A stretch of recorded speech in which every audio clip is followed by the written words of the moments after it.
Hi guys, si Jojo nga pala yung driver namin. Dito na kami, papunta kaming Bicol.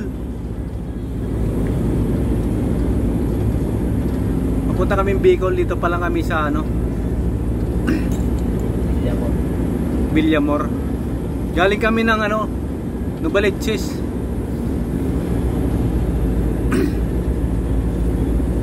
Tatlo lang kami. Yan.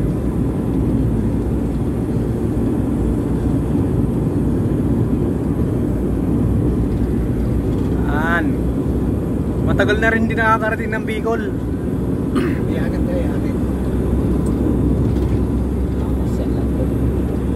May hatid kaming ano, aso. Ang luwag oh. Oh. Ha? Yan. Ang luwag ng ano ngayon ah. Biyernes, tanghali, maluwag. Madaling araw, nandun na kami.